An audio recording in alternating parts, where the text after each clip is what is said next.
이어서 찾고 말씀 듣는 시간 가졌으면 좋겠습니다. 창세기 13장입니다. 1절에서 13절 우리 함께 읽고 말씀의 은혜를 나누겠습니다. 창세기 13장 1절에서 13절까지 우리 먼저 교독으로 읽습니다. 1절 제가 먼저 읽겠습니다. 아브라함이 애굽에서 그와 그의 아내와 모든 소유와 롯과 함께 네겝으로 올라가니 아브라함에게 가축과 은과 금이 풍부하였더라. 그가 네겝에서부터 길을 떠나 베델에 이르며 베델과 아이 사이고 전에 장막 쳤던 곳에 이르니 그가 처음으로 제단을 쌓은 곳이라. 그가 거기서 여호와의 이름을 불렀더라. 아브라함의 일행 롯도 양과 소와 장막이 있으므로 그 땅이 그들이 동거하기에 넉넉하지 못하였으니 이는 그들의 소유가 많아서 동거할 수 없었음이니라. 그러므로 아브라함의 가축의 목자와 롯의 가축의 목자가 서로 다투고 또 가나안 사람과 브리스 사람도 그 땅에 거주하였는지라. 아브라함이 롯에게 이르되 우리는 한 친족이라 나나 너나 내 목자나 네 목자나 서로 다투게 하지 말자. 내 앞에 온 땅이 있지 아니하냐. 나를 떠나가라. 네가 좌하면 나는 우하고 네가 우하면 나는 좌하리라. 이에 롯이 눈을 들어 요단 지역을 바라본즉 소알까지 온 땅에 넉넉하니 여호와께서 소돔과 고모라를 멸하시기 전이었으므로 여호와의 동산 같고 애굽 땅과 같았더라. 그러므로 롯이 요단 온 지역을 택하고 동으로 옮기니 그들이 서로 떠난지라. 우리 12절 13절 함께 읽습니다. 시작. 아브라함은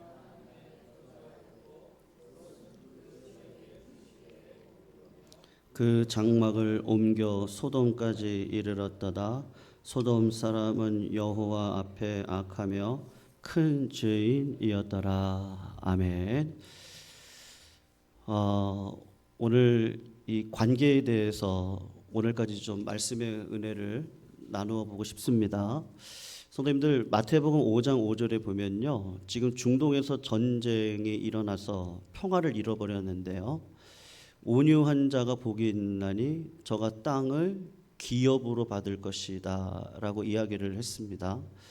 여러분, 우리가 관계에 수만 가지 어려움을 이길 수 있는 성경의 해결 방안이 있다면 그것은 우리가 지난 주일에 이어서 살펴보지만 이 온유함이라는 것이 굉장히 중요합니다. 이 땅을 살아가면서 관계의 어려움을 안 겪는 분들은 한 번도 없습니다. 한 번도 없습니다. 뭐 사람의 관계뿐만이 아니라 뭐 재정과의 관계도 있겠죠. 이 물질의 관계라든지 이 사업의 관계라든지요. 직장 속에서 많은 관계들이 있는데 내가 가는 곳에 성도님들 평화가 있어야 되지 않겠습니까? 이 일들은 굉장히 중요하거든요. 여러분, 그 소수민족으로 미국에서 살아가는 때 밥벌이 하는 게 굉장히 쉽지 않습니다. 아마 이 교회는 전체 교인들, 그러니까 아이들까지 포함해서 한 50명이라는 이민교회였는데 그 교인 가운데 집사님 한 분이 LA 다운타운에서 델리샵을 운영을 하셨습니다. 아침, 점심 장사만 하는 델리샵을 운영하면서 이렇게 생활을 유지하고 있었거든요. 그런데 같은 교회 집사님께서 그 가게에 찾아와서 음식도 사서 드시고 또 장사가 어떻게 되냐 물어보기도 하시고 이유는 얼마나 남냐 뭐 이런저런 걸 물어보셨습니다. 그러더니만은 조금 시간이 지났는데 소리 소문 없이 얼마 이 가게 델리샵 얼마 이렇게 거리가 되지 않는 곳에서 가게를 인수해서 똑같은 델리샵을 내셨어요. 여러분들, 이 두 집사님의 사이가 좋겠습니까? 나쁘겠습니까? 어떠겠어요? 나쁠 거예요, 아마. 오는 손님은 한정되어 있고 완전히 똑같은 가게를 교인이 열게 되었는데 오는 손님은 나누어지게 되고 경쟁은 치열해지고 이유는 줄어들고 아마 상당히 굉장히 힘들었을 것입니다. 지금 아브라함과 롯의 상황이 이와 비슷한 상황이거든요. 아브라함의 입장에서 보면 삼촌이기도 하고 자기가 여러 가지 면에서 우선권을 주장할 수 있는 사람입니다. 그런데 아브라함이 어떻게 이 관계의 문제를 푸냐 하면 이 온유함으로 푸는데 말대로 부드럽고 친절하게 대합니다. 그래서 오늘 본문을 보면 네가 우하면 내가 좌할게. 그리고 네가 좌하면 내가 우를 하겠다. 굉장히 친절하고 온유한 태도를 보여줍니다.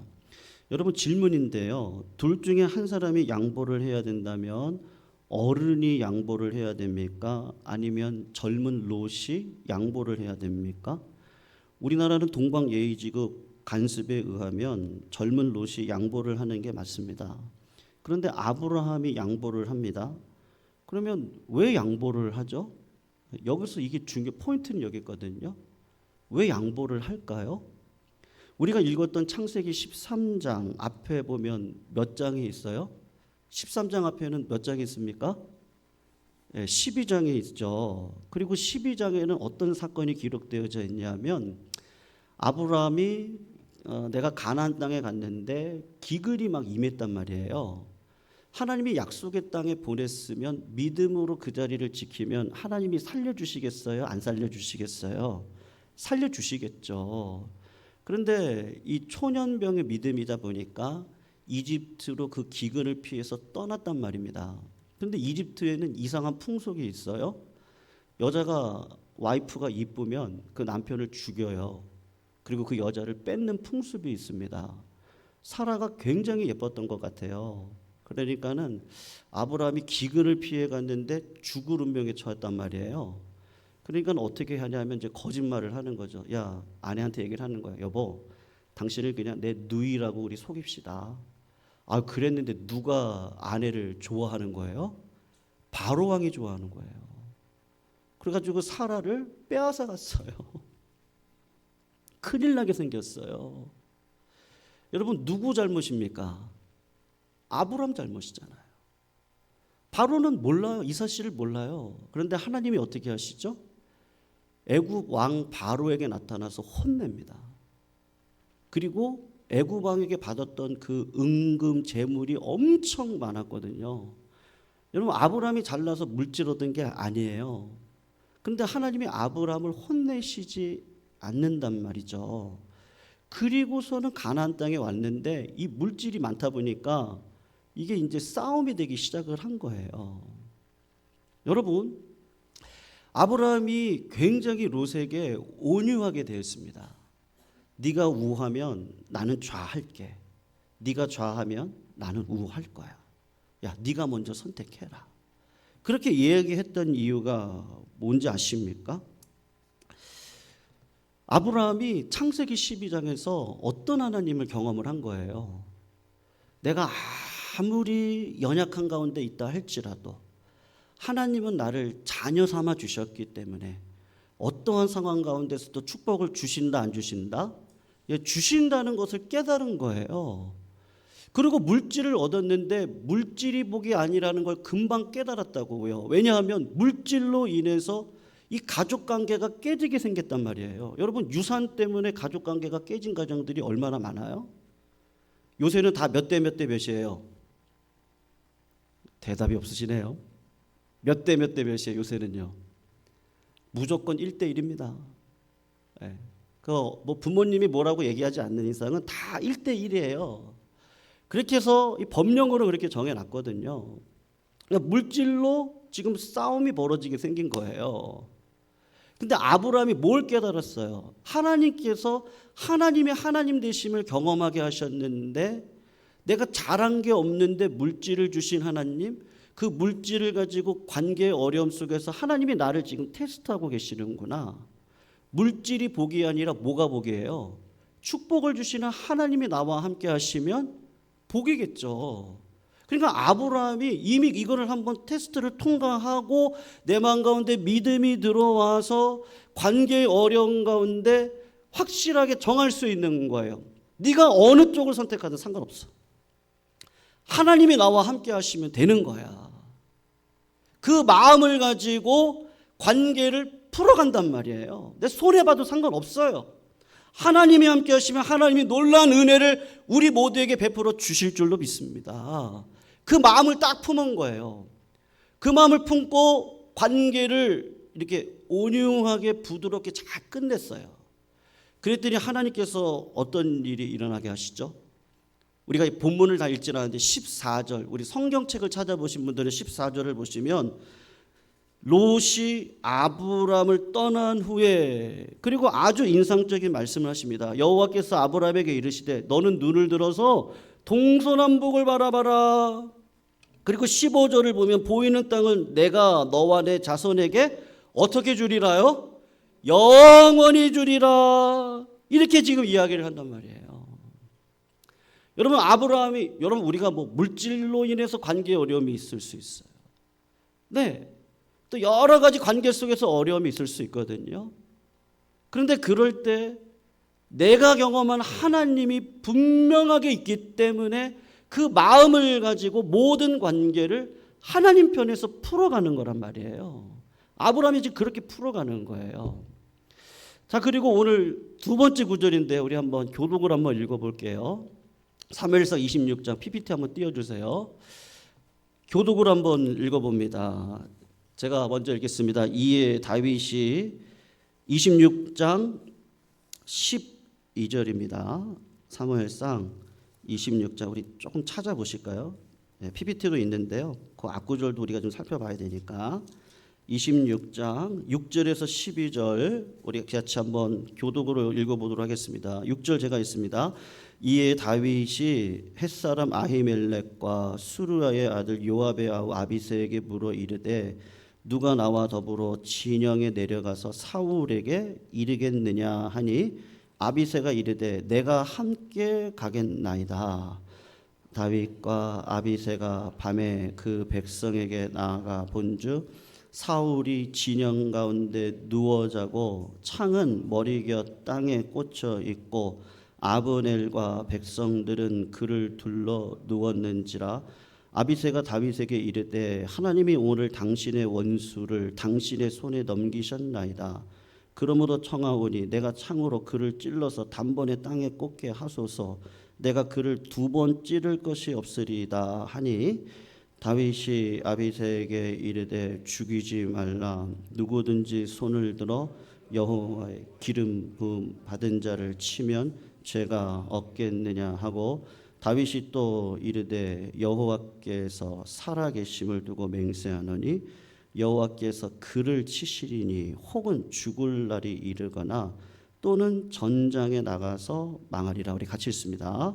내가 손을 들어 여호와의 기름 부음 받은 자를 치는 것을 여호와께서 금하시나니 너는 그의 머리 곁에 있는 창과 물병만 가지고 가자 하고. 아멘. 오늘 지금 사무엘상 몇 장이에요? 26장이죠. 근데 이 똑같은 상황이 24장에 펼쳐지거든요. 사울 왕이요, 그 3,000명의 사람들을 데리고 다윗이 엔게디에 있다는 것을 들었어요. 그러니까는 꼼짝없이 다윗은 죽게 되어져 있는 형국이란 말이에요. 그래서 3,000명을 데리고 24장에 나와 있는 내용입니다.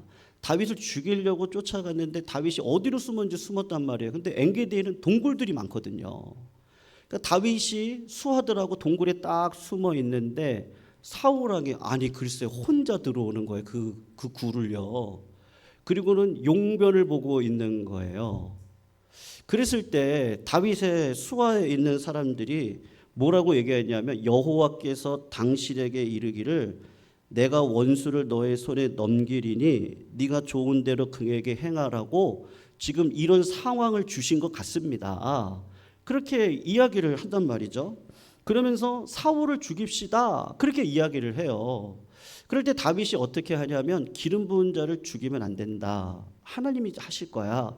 그리고 겉옷만 살짝 베고 그리고 가만히 있었거든요. 그리고 사울 왕이 바깥으로 나가게 됩니다. 그럴 때 다윗이 이쪽 골짜기 저쪽 편에 서가지고 사울 왕의 그 자른 겉옷을 이렇게 들고 당신을 내가 죽일 수 있었는데 내가 죽이지 않았습니다. 내가 당신에게 무슨 잘못을 했습니까? 왜 저와 원수 삼고 살아가려고 합니까? 그랬을 때 사울 왕의 반응이 있었습니다. 그게 뭐냐 하면 사울 왕이 회개하는 장면이 24장에 나오거든요. 눈물을 펑펑 흘립니다. 그러면서 하는 얘기가 뭐냐면 내가 너를 학대했는데 너는 나를 선대하는구나. 그리고 야 너는 진짜 의롭다. 세상에 원수 죽일 기회가 많이 왔을 때 그를 그냥 선하게 살려주는 사람이 어디 있냐. 네가 나를 살려주는데 야 하나님께서 나에게 은혜를 주셨으니 감사하다. 그리고 나는 절대로 이제 너를 쫓아가지 않을 거다 하면서 중요한 이야기를 하거든요. 그러면서 하는 얘기가 뭐냐면 하나님께서 너를 왕으로 삼을 거다. 그러니 네가 왕이 되고 난 다음에 후대에 내 손자들 내 자손들을 선하게 대접을 해주면 좋겠다. 그렇게 회개를 하고 돌아갔단 말이에요. 누가요? 사울 왕이요. 그런데 26장에 오면 그랬던 사울이 갑자기 마음이 휙 바뀌어가지고 군사를 이끌고 다윗을 죽이려고 찾아왔어요. 나는 관계를 잘 맺고 싶죠. 근데 상대방이 자꾸 어떻게 하는 거예요? 악으로 나를 대하는 거예요. 그럼 여러분 살려야 됩니까? 죽여야 됩니까? 이 정도면요. 여기 중요한 한 가지 시험이 있어요. 26장에 다윗의 그 군사 가운데 아비새가 있거든요. 아비새가 뭐라고 얘기하냐면요. 이것도 시험인데 다윗에게 결정적인 이야기를 하는 거예요. 하나님께서 오늘 원수를 당신의 손에 넘겼어요. 그러니까 아비새가 이렇게 얘기하는 거예요. 내가 처리할게요. 내가. 당신은 그냥 모른다고 하세요. 내가 똘마니 노릇할 테니까 당신은 모른다고만 하세요. 내가 죽였잖아요. 내가. 네. 그러니까 알리바이를 만드는 거예요. 내가 죽일 테니까 당신은 손 하나 내지 마시면 내가 원수를 갚겠습니다. 그럴 때 다윗이 놀라운 말을 하는데 절대로 손대지 말아라 그래요.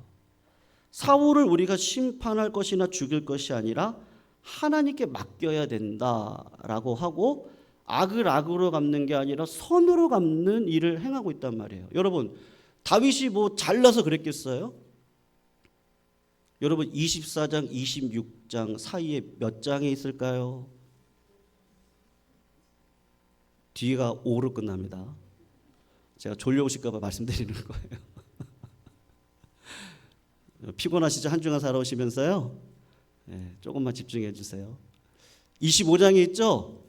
근데 25장에 어떤 사건이 있는지 아십니까? 한번 37절에서 39절을 한번 봐보세요.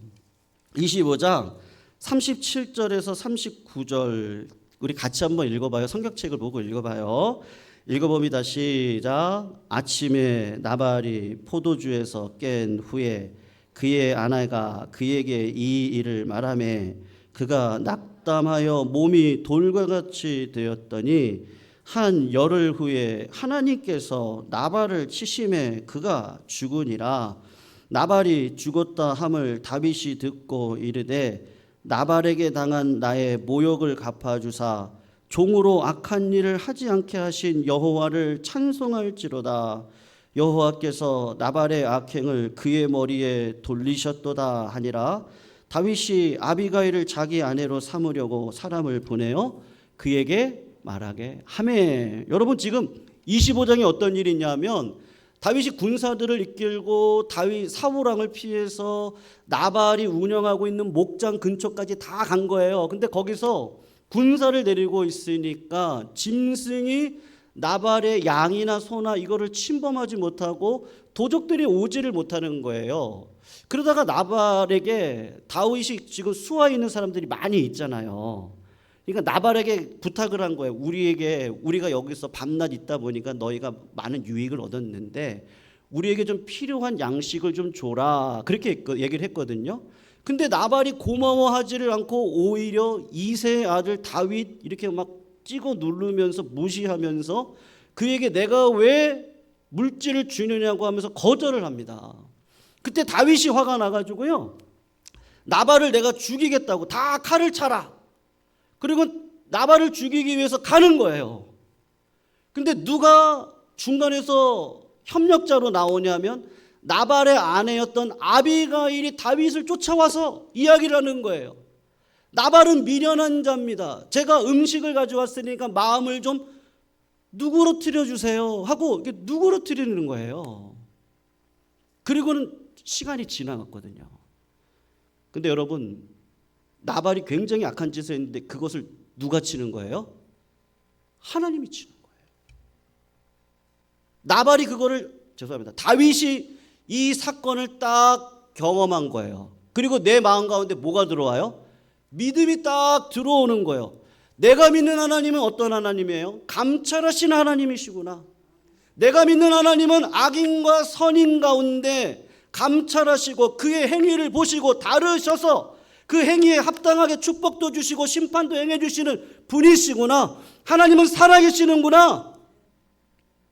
이거를 아는 거예요. 이거를 믿음으로 그냥 받아들인 거예요. 경험을 한 거예요. 하나님이 내가 그런 믿음 가지고 살아갈 수 있도록 다윗의 삶에 개입해 주셔서 내가 한다. 이 모든 것들을 깨닫게 해주시는 거예요.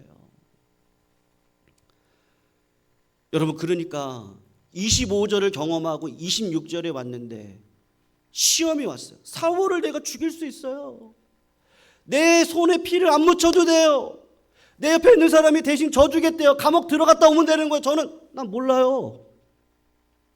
나 그렇게 살 수 있어요. 얼마나 쉬운 방법이에요. 근데 하나님이 살아계시잖아요. 그러니까 다윗이 어떻게 합니까? 죽이면 안 된다. 그리고 오늘 본문에 보면 뭐라고 얘기하시죠? 그가 나이가 많이 들어서 죽든지 전장에 나가서 전사하든지 하나님이 분명히 심판하실 거다. 왜냐하면 악한 일을 계속해서 지금 진행하고 있잖아요. 그러나 하나님의 자녀는 온유함을 가지고, 사랑하는 성도님들, 우리가 이 땅을 살아가면서요, 하나님 살아계십니다. 하나님이 은혜 베풀어 주실 줄로 믿습니다. 성도님들, 무슨 일이든지 참되시기를 주님의 이름으로 축원합니다. 무슨 일이든지 칭찬받기를 주님의 이름으로 축원합니다. 하나님께서 보시기에 합한 믿음의 인생길을 살아가시기를 주님의 이름으로 축원합니다. 아브라함이 그것을 경험하고 물질보다 더 중요한 축복의 근원 하나님이 함께 계시면 내 인생을 하나님이 주관하실 겁니다. 다윗도 마찬가지죠. 생사화복을 누가 주관하십니까? 하나님이 주관하시는 거죠. 하나님이 허락하시지 않으면 안 되는 거란 말입니다. 여러분, 온유하면 뭐예요? 여러분, 사람이 성품적으로 맞아요. 오래 참는 사람도 있어요. 성격이 급한 분도 있어요. 근데 온유함은요, 사람의 성품에서 오는 게 아니라 어디서 오는 거예요? 이제 보니까 이게 믿음에서 오는 거구나. 믿음에서. 내가 하나님을 향한 믿음이 있으면 이 모든 상황을요, 수고와 땀을 흘려요. 때로는 굴욕을 경험해요. 근데 하나님 앞에 나아가는 거예요. 온유하지 못한 사람은 어떻게 합니까? 자기 생각, 자기 계산, 자기 성질대로 그냥 다 갚아버리는 거예요. 기다리고 있는 거죠. 어떻게 할까? 이렇게 하다가 때가 되면 어떻게 해요? 막 다 쏟아놓는 거예요. 내 생각과 내 계획과 내 뜻대로 다 쏟아놓는 거예요. 여러분, 그 자리에 하나님께서 들어가서 일할 자리가 없어요. 온유는 여백의 미거든요. 하나님, 내가 할 수 없습니다. 기도하죠. 눈물이 나와요. 하나님 뭐라고 그러시죠? 감찰하실 하나님이 내가 여기 있지 않니? 내가 해주마. 여러분, 어떤 분들은 자꾸 온유를 착한 걸로 생각하시는 분들이 계시더라고요. 조금 썰렁한 개그인데요, 웃어주시면 좋겠어요. 미리 웃어주세요. 지금 웃고 좀 이따 웃지 마세요.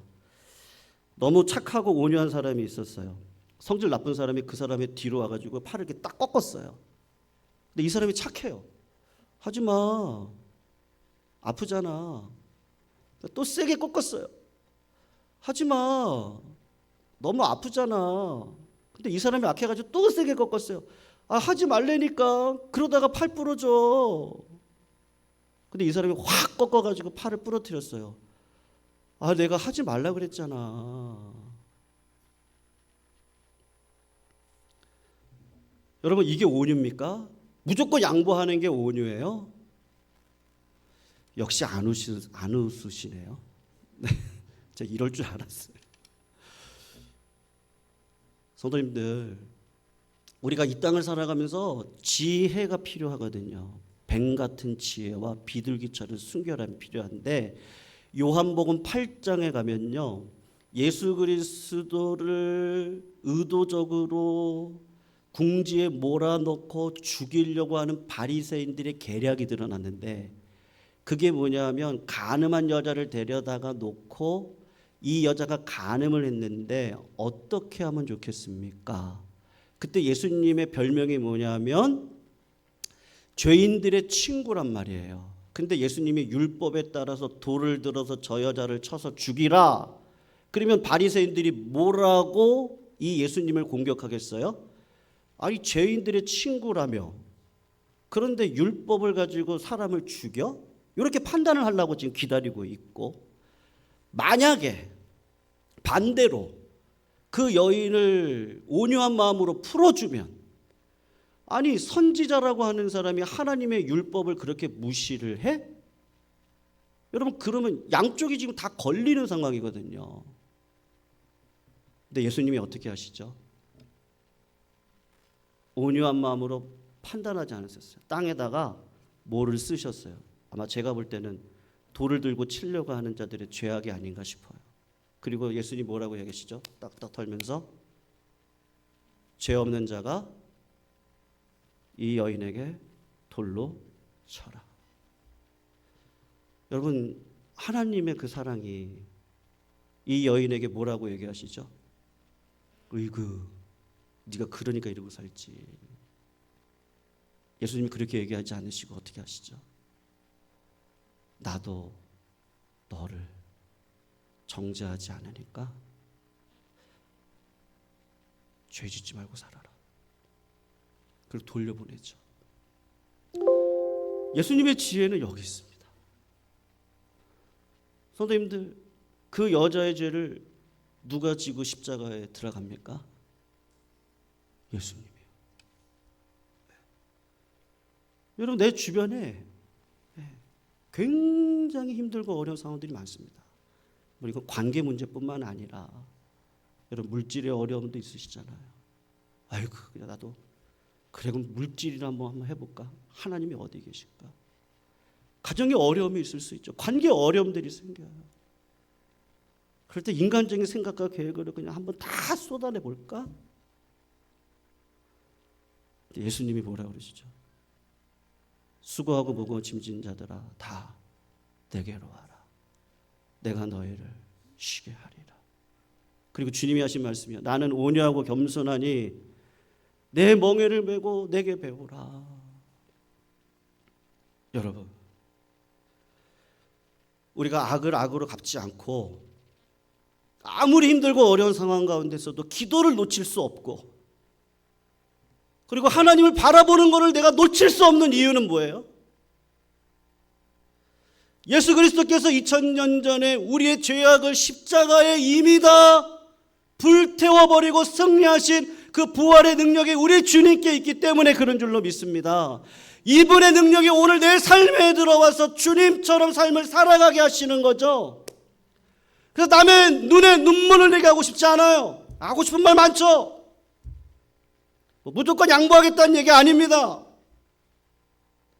하나님의 뜻대로 하나님이 보실 때 정직하게 살고 싶어요. 하나님이 보실 때 내 행위가 축복받을 만한 삶으로 살고 싶어요. 지혜를 가지고 누구에게 공격하지 않으면서